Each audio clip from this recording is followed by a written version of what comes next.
Checking your credit score hurts it. Closing old cards you don't use anymore will help your score. Paying off a collection account removes it from your report. If you've been operating on any of those, and most people who are trying to fix their credit have been, this video is specifically about what those beliefs have been costing you. Not in a vague, you should know better way.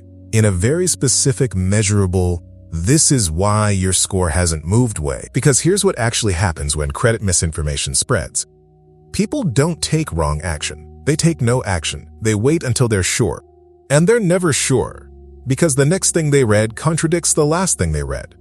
And another year passes. This video covers 5 of those beliefs.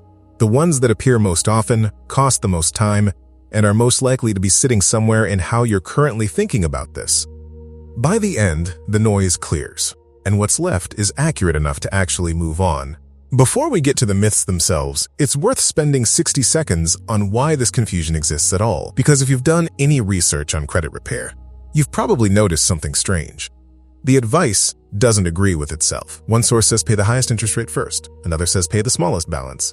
One says dispute everything. Another says disputing the wrong thing makes it worse. And for someone who is already anxious about their credit, that contradiction doesn't produce curiosity. It produces paralysis. Here's what's actually happening. Credit score information spreads through 3 channels, and those channels have very different levels of accuracy. The first is personal experience. Someone did something. Their score went up, they told people. That's not data. That's one case. The second is content designed to rank in search results, not to be accurate, which means the most repeated claim wins, regardless of whether it's true. The third, and the most accurate, is the actual methodology published by the credit bureaus themselves, which almost no one reads because it's written for compliance, not for people. So when careful, research-minded people end up with bad information, it's not because they were careless. It's because the most available information is often the least accurate. That's the environment this is operating in. Anyone who's been trying to figure this out knows how exhausting it is to not be able to trust what you're reading. That ends here. Let's start with the first myth, the one that's probably caused more inaction than any other single belief on this list. Myth 1. Checking your credit score hurts it. This one is the most widespread, and it has probably caused more inaction than any other single belief on this list. Here's the actual mechanism. There are 2 types of credit inquiries. A hard inquiry happens when a lender pulls your credit because you've applied for something: a loan, a card, an apartment. That can affect your score temporarily by a small amount. A soft inquiry is what happens when you check your own score, or when a company checks it for pre-approval purposes. Soft inquiries do not affect your score at all. The confusion comes from conflating the two. Someone heard inquiries affect your score, which is true for hard inquiries, and it became checking your score hurts it, which is not true for any inquiry you initiate yourself. What this myth has cost. People who were afraid to check their score went months or years without knowing where they actually stood. You cannot navigate toward a destination you can't see. Myth 2. Closing old accounts improves your score. The logic feels right. You paid off a card. You don't want to use it again. Closing it seems like responsible behavior, like cleaning up. Here's what actually happens. One of the factors in your credit score is credit utilization, the ratio of how much credit you're using to how much credit you have available. When you close an account, you remove that available credit from your total, which means your utilization ratio goes up, which means your score goes down. The second factor. Length of credit history. Older accounts contribute positively to your score simply by existing. Closing them shortens your average account age. So the responsible action, closing the card, often produces the opposite of the intended result. The account you've been meaning to close is probably helping you right now by sitting there unused. Myth 3. Paying off a collection account removes it from your report. This one is the hardest to hear, and it needs to be said plainly. Paying a collection account does not remove it from your credit report. The account will still appear. The collection will still show. What changes is the status, from unpaid to paid, which does matter, but it is not the same as removal. The only ways a collection is removed are through a successful dispute, a goodwill deletion request that the collector agrees to, or the passage of time, 7 years from the original delinquency date. Research on this consistently shows that the expectation of removal after payment is one of the most common reasons people feel deceived by the credit repair process. Not because they were lied to by anyone specific, but because the myth is so widely repeated that it became assumed fact. Knowing this in advance doesn't make it less frustrating, but it changes what you do next. Instead of paying and waiting for a removal that isn't coming, you know to combine payment with a written goodwill request, which gives you an actual path toward deletion. Now we move to the next two, the ones that cost people the most time. Not just in the "you believed something wrong" sense, in the sense of years of delayed action based on a misunderstanding. Myth 4. You need to carry a balance to build credit. This is possibly the most expensive myth on this list. Not in terms of score damage, but in terms of actual money. The belief goes, if you pay your card off in full every month, the credit card company reports nothing, and you get no credit-building benefit. So you should carry a small balance to show activity. Here's what's actually happening. Credit card companies report your balance to the bureaus once a month, typically on your statement closing date, whether you pay in full or not. The bureau sees the balance. The activity is recorded. Paying in full does not erase the reporting. What carrying a balance does is cost you interest. Depending on your rate, that's between 20 to 30% annually on whatever you're carrying. There is no credit score benefit to carrying a balance. There is a real and measurable financial cost. This myth has likely cost people in this audience more money than any other single piece of bad advice. Myth 5. Your credit score reflects your financial responsibility. This is the one that operates at a deeper level than the others, because it's not just a tactical misunderstanding. It's a belief about what the number means. And for anyone who has internalized a low credit score as evidence of something about their character, this is the part that actually changes things.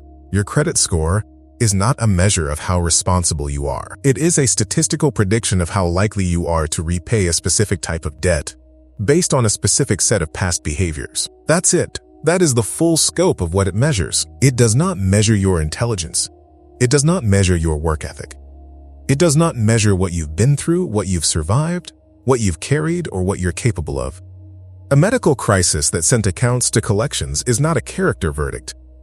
A period of unemployment that caused missed payments is not a character verdict. Student loans taken at 18 with no real understanding of the cost are not a character verdict. The score measures behavior in context. It does not see the context. Here's what this actually changes. When the score is a verdict, every attempt to fix it carries the weight of proving something about yourself. And that weight is exhausting.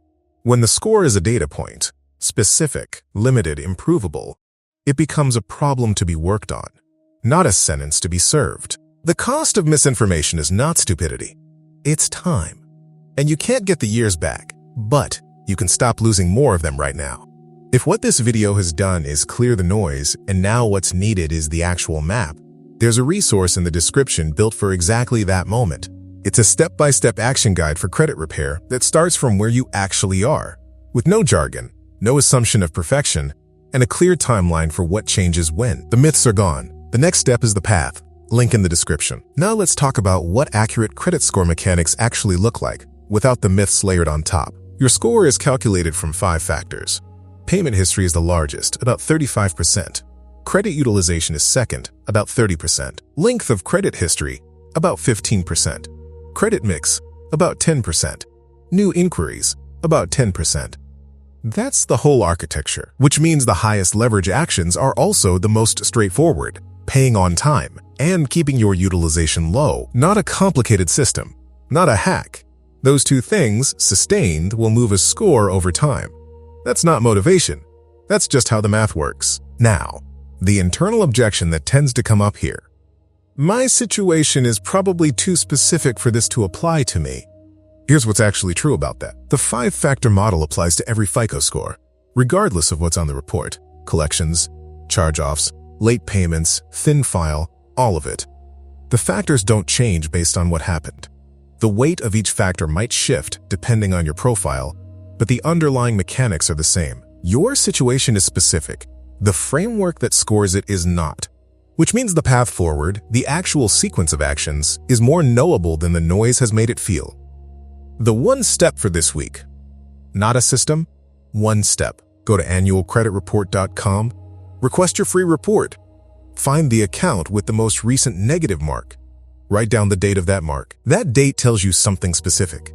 How long until that item ages off your report on its own? and whether a dispute or goodwill letter is worth starting now. That's the whole ask. One account, one date, one number that is now yours to work with. Not a plan, not a commitment, one step this week. If this opened something you want to go further on, the Credit Repair Playbook in the description is built for exactly this moment. Accurate, sequenced, and written for someone who is done wading through noise. Link in the description and in the pinned comment. Which of these 5 myths had you been operating on the longest? And what did it cost you to believe it? So here is what's true now that wasn't clear before this video. Checking your score doesn't hurt it. Closing old accounts often does.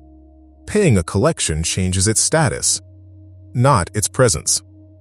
Carrying a balance costs money and builds nothing extra. And the score is not a verdict on who you are.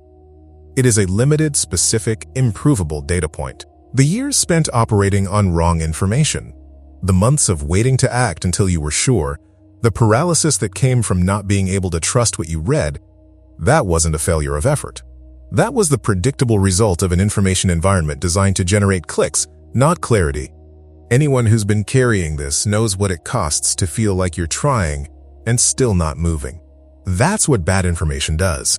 It makes real effort produce no results, and then lets you conclude that you're the problem. You were not the problem. The beliefs were wrong. The beliefs have names now, and named things can be worked with. The person who found this video, who watched it through to here, that person was not looking for an excuse to stay stuck. That person was looking for something they could actually trust. That's not the behavior of someone who has given up on their credit. That's the behavior of someone who is figuring it out. One step, not a system. Annualcreditreport.com. One account, one date. That's the whole thing. You already did the harder part today. You replaced 5 years of bad information with something accurate enough to move on. The step is easy by comparison.